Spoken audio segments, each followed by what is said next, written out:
Assalamualaikum warahmatullahi wabarakatuh.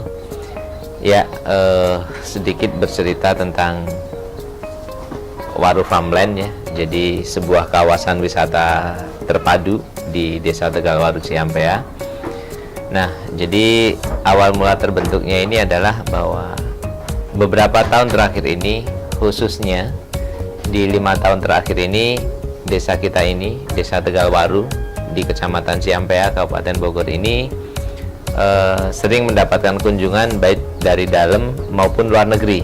Nah, itu hampir setiap pekan itu ada, ya, baik dari instansi, pribadi, ataupun dari sekolahan-sekolahan gitu ya.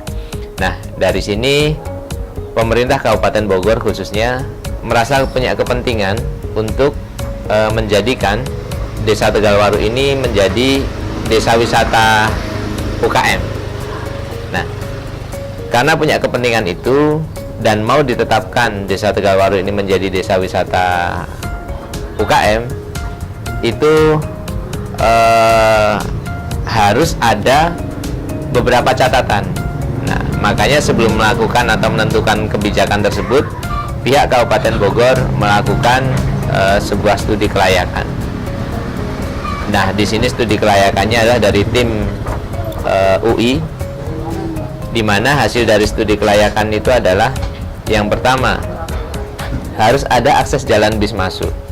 Kenapa? Karena selama ini tamu-tamu itu ketika mereka berkunjung ke Desa Tegalwaru, itu bis itu parkirnya di depan, tepatnya di depan kantor Kecamatan Ciampea atau kadang di desa sebelah, di Desa Cicadas, sehingga bis itu tidak ada akses langsung menuju ke lokasi. Nah, itu yang pertama adalah bahwa harus adanya akses bis, jalur bis bisa masuk. Yang kedua, harus adanya parkiran yang cukup luas. Yang ketiga, setelah parkiran yang cukup luas adalah harus adanya tempat berkumpulnya produk-produk UKM di Desa Tegalwaru ini. Karena selama ini kalau tamu-tamu itu mau beli produk-produk UKM atau mau berkunjung produk-produk UKM tersebut, mereka harus satu-satu berkunjung. Nah, ini harus ada kayak semacam bahasanya itu kanalisasi market atau kanalisasi produk untuk showroomnya di satu titik gitu. Nah, keempat, harus adanya aula minimal untuk kapasitas 200 orang. Yang kelima, harus adanya resto, karena ketika orang kesini kebanyakan mereka mau makan harus keluar dulu atau mereka pesen nasi box dulu.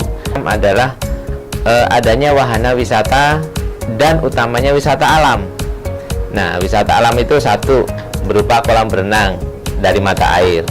Kemudian yang kedua, wahana wisata sawah. Yang ketiga, wahana peternakan ya.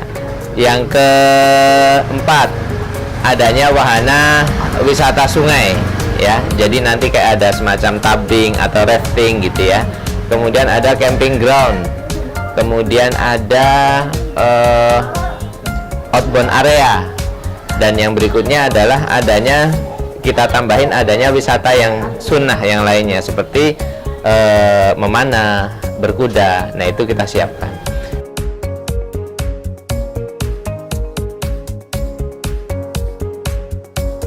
Dari diperlukan itu dilakukanlah survei di beberapa titik dan akhirnya ditentukanlah di lokasi RT 4 RW 5 atau secara globalnya di RW 5.